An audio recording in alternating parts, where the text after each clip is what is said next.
আসসালামু আলাইকুম, সবাইকে স্বাগত জানাচ্ছি বিডি ভিউজে। আপনাদের সাথে আছি আমি ফাহাদিয়া মিতো। বাংলাদেশ বিমান বাহিনী ও ইতালির প্রতিরক্ষা শিল্প প্রতিষ্ঠান লিওনার্দো এসপি এর মধ্যে সম্প্রতি লেটার অফ ইন্টেন্ট স্বাক্ষর বাংলাদেশের সামরিক সক্ষমতা বৃদ্ধির পথে একটি গুরুত্বপূর্ণ ও কৌশলগত মাইলফলক হিসেবে দেখা হচ্ছে। বিমান বাহিনীর সদর দপ্তরে এই স্বাক্ষর অনুষ্ঠানটি শুধু একটি আনুষ্ঠানিকতা নয়, বরং এটি মূলত বাংলাদেশের দীর্ঘমেয়াদী প্রতিরক্ষা আধুনিকায়ন পরিকল্পনার একটি শক্তিশালী প্রতিফলন। বিশেষ করে ইউরোপের অন্যতম শক্তিশালী মাল্টিরোল যুদ্ধবিমান ইউরোফাইটার টাইফুন কেনার মাধ্যমে বাংলাদেশ স্পষ্টভাবে ইঙ্গিত দিয়েছে যে দেশটির আকাশ প্রতিরক্ষা ব্যবস্থাকে আরও কার্যকর, আধুনিক এবং কৌশলগতভাবে নিরাপদ পর্যায়ে উন্নীত করার লক্ষ্যই এখন প্রধান অগ্রাধিকার। বাংলাদেশ বিমান বাহিনীর প্রধান air chief marshal Hasan Mahmud খানের উপস্থিতি এবং ইতালির রাষ্ট্রদূত আন্তোনিও আলেসান্দ্রোর অংশগ্রহণ অনুষ্ঠানটির গুরুত্ব আরও বাড়িয়ে দিয়েছে। বাংলাদেশের সামরিক সক্ষমতা বৃদ্ধির প্রচেষ্টা নিয়ে ওয়াহিদ ফারুকের প্রতিবেদন।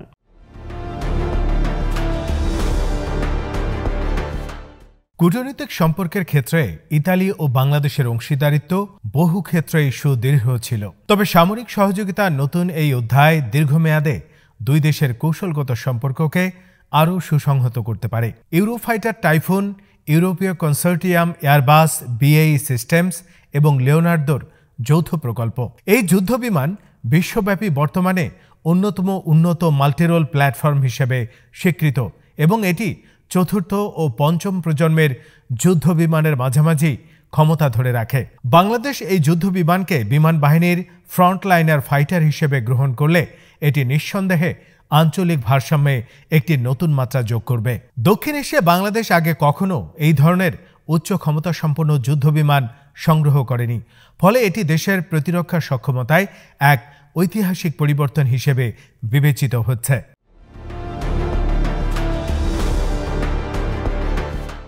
এদিকে শুধু ইউরোফাইটার নয়, বাংলাদেশের প্রতিরক্ষা পরিকল্পনায় আরও কিছু গুরুত্বপূর্ণ সমরাস্ত্র কেনার কৌশল লক্ষ্য করা যাচ্ছে। পাকিস্তান থেকে JF-17 থান্ডার সংগ্রহের উদ্যোগ এবং একই সঙ্গে J-10C যুদ্ধবিমান বিবেচনায় নেওয়া হয়েছে। এগুলো বাংলাদেশের সামরিক সিদ্ধান্তের পেছনে বহুমাত্রিক কৌশলগত অঙ্ক নির্দেশ করে। একদিকে চীন পাকিস্তান যৌথভাবে তৈরি JF-17 তুলনামূলক কম খরচে বহুমুখী যুদ্ধ ক্ষমতা প্রদান করে, যা একটি মাঝারি আকারের এয়ারফোর্সের ক্ষেত্রে অত্যন্ত কার্যকর হতে পারে।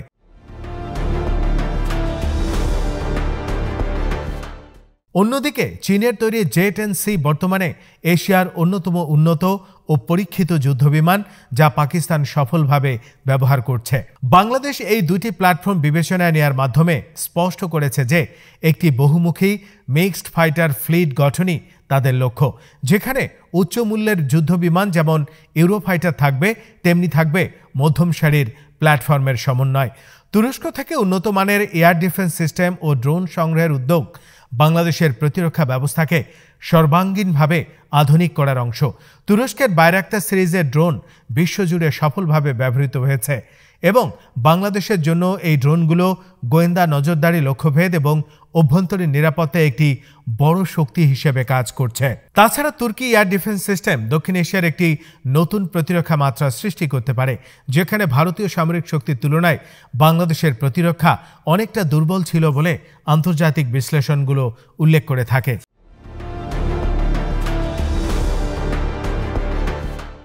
বাংলাদেশের এই প্রতিরক্ষা শক্তি বৃদ্ধির পদক্ষেপকে ভারত উদ্বেগের চোখে দেখছে। ভারতের গণমাধ্যম সমূহ, বিশেষ করে দেশটির নিরাপত্তা বিশ্লেষকগণ দাবি করছেন বাংলাদেশ অতিরিক্ত সামরিকীকরণের পথে এগোচ্ছে এবং এটি নাকি আঞ্চলিক স্থিতিশীলতার জন্য ক্ষতিকর।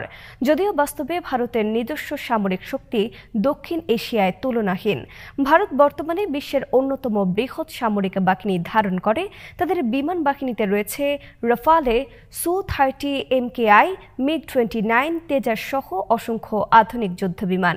তাদের নৌবাহিনীতে রয়েছে পারমাণবিক সাবমেরিন ও বিমানবাহী জাহাজ।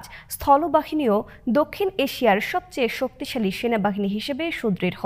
এ অবস্থায় বাংলাদেশ যদি নিজেদের আকাশ প্রতিরক্ষা আধুনিকায়নে উদ্যোগ নেয়, তা মোটেও আঞ্চলিক স্থিতিশীলতার জন্য হুমকি নয়, বরং এটি বাংলাদেশের সার্বভৌম অধিকার।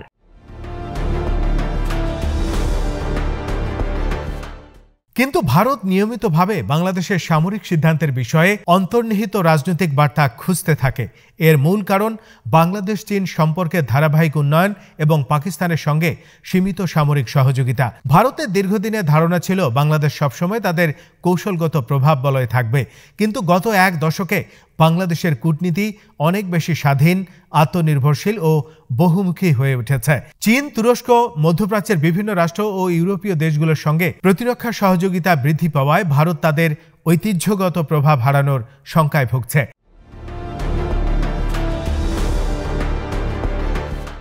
ভারত দাবি করছে বাংলাদেশ নাকি সামরিক শক্তি বাড়িয়ে অবস্থা উত্তপ্ত করছে, অথচ দক্ষিণ এশিয়ার সামরিক প্রতিযোগিতা ভারত পাকিস্তান প্রতিদ্বন্দ্বিতার কারণে বহু পুরনো বাস্তবতা। বাংলাদেশ কখনোই আগ্রাসী সামরিক নীতি অনুসরণ করেনি এবং একমাত্র উদ্বেগজনক পরিস্থিতি হল ভারতীয় সীমান্তে পর্যায়ক্রমে বাড়তে থাকা সামরিক ক্যাম্প, বিএসএফের অতিরিক্ত শক্তি বৃদ্ধি এবং সীমান্তে বারবার বাংলাদেশি নাগরিক নিহত হওয়ার ঘটনা। ভারতের এই আচরণ বাংলাদেশকে বাধ্য করেছে নিজেদের প্রতিরক্ষা ব্যবস্থাকে শক্তিশালী করতে। দেশের স্বাধীনতা, সার্বভৌমত্ব রক্ষার জন্য প্রতিটি রাষ্ট্রেরই একটি নিরাপদ ও আধুনিক প্রতিরক্ষা ব্যবস্থা থাকা প্রয়োজন, আর এই দিক থেকে বাংলাদেশ তার বৈধ অধিকারী ব্যবহার করছে।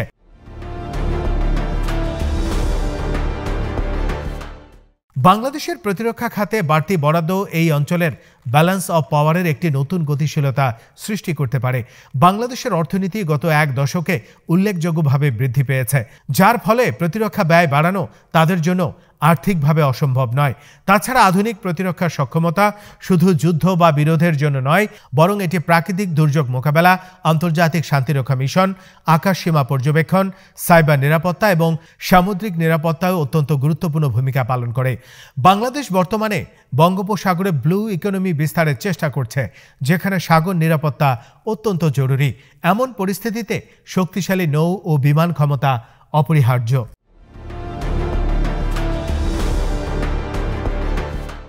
যদিও ভারত হতাশা প্রকাশ করছে, বাস্তবতা হলো বাংলাদেশের এই সামরিক উন্নয়ন ভারতের জন্য কোনো বাস্তব হুমকি সৃষ্টি করে না, বরং এটি একটি ভারসাম্য সৃষ্টি করে যা আঞ্চলিক স্থিতিশীলতার জন্য সহায়ক।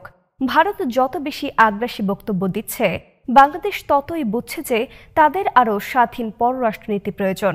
বিশেষ করে ভারতীয় মিডিয়ায় বাংলাদেশের সামরিক সিদ্ধান্ত নিয়ে যেভাবে রাজনৈতিক রং চড়িয়ে প্রচার চালানো হচ্ছে, তা দুই দেশের সম্পর্কের ওপর নেতিবাচক প্রভাব ফেলছে।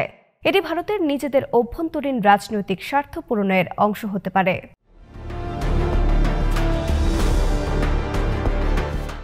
বাংলাদেশের সামরিক শক্তি বৃদ্ধি নিয়ে চিন্তাভাবনা শুধু বাহ্যিক হুমকির কারণে নয়, বরং দেশের ভৌগোলিক বাস্তবতা ও নিরাপত্তা পরিবেশের পরিবর্তনের সঙ্গে সঙ্গে প্রতিরক্ষা নীতি অভিযোজিত করার প্রয়োজনীয়তা বেড়েছে। বাংলাদেশ তিন দিক থেকে ভারত দ্বারা বেষ্টিত এবং ভারত প্রায় একতরফাভাবে বিভিন্ন সামরিক সিদ্ধান্ত নেয়, যা বাংলাদেশের উপর প্রভাব ফেলে। সীমান্ত উত্তেজনা, পানি বন্টন সমস্যা, রাজনৈতিক চাপ, অর্থনৈতিক প্রভাব সব মিলিয়ে বাংলাদেশ বুঝে গেছে যে কেবল কূটনীতির উপর নির্ভর করে নিরাপত্তা নিশ্চিত করা সম্ভব নয়, বরং একটি শক্তিশালী প্রতিরক্ষা ব্যবস্থা থাকলে কূটনীতিও আরও কার্যকর হবে।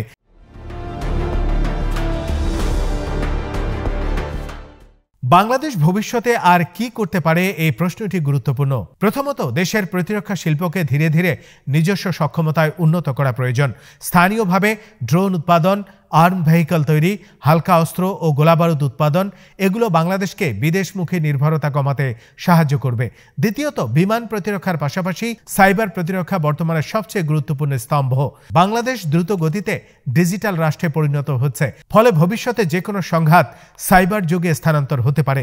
তাই জাতীয় নিরাপত্তার অংশ হিসেবে সাইবার কমান্ডকে আরও শক্তিশালী করা প্রয়োজন।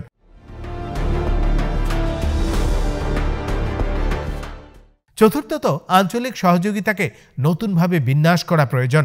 দক্ষিণ এশিয়ার বাইরে দক্ষিণ পূর্ব এশিয়ার দেশগুলোর সঙ্গে নিরাপত্তা সহযোগিতা বাড়ানো বাংলাদেশের জন্য অত্যন্ত লাভজনক হতে পারে, কারণ এই দেশগুলো ভারত চীন প্রতিদ্বন্দ্বিতার বাইরে নিজেদের শক্তিশালী অবস্থান করছে।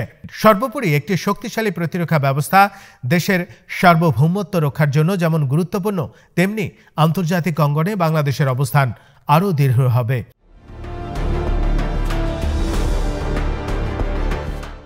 সারসংক্ষেপে বলা যায়, বাংলাদেশ যে প্রতিরক্ষা আধুনিকায়নে সক্রিয় হয়েছে এটি একটি প্রয়োজনীয় ও সঠিক সিদ্ধান্ত। কারণ রাষ্ট্রের নিরাপত্তা কোনো রাজনৈতিক বিতর্ক নয়, এটি একটি সার্বভৌম অধিকার। দেশ যখন অর্থনৈতিকভাবে এগোচ্ছে তখন সামরিক শক্তিকেও সমান তালে এগোতেই হবে। ভারত উদ্বেগ প্রকাশ করলেও বাংলাদেশ তার নিজের প্রয়োজন অনুযায়ী নিরাপত্তা নীতি গ্রহণ করবে, এটাই স্বাভাবিক। বাংলাদেশের সার্বভৌমত্ব, স্বাধীনতা, ভৌগোলিক নিরাপত্তা এবং আঞ্চলিক স্থিতিশীলতার রক্ষায় এই সামরিক উন্নয়ন শুধু যৌক্তিকই নয়, বরং দেশটির ভবিষ্যৎ নিরাপত্তার জন্য অপরিহার্য। আজ এখানেই শেষ করছি। সবাই ভালো থাকুন, সুস্থ থাকুন আর দেখতে থাকুন বিডি ভিউজ। চ্যানেলটি ভালো লাগলে সাবস্ক্রাইব করুন, সংযুক্ত থাকুন আমাদের ফেসবুক পেজে। আল্লাহ হাফেজ।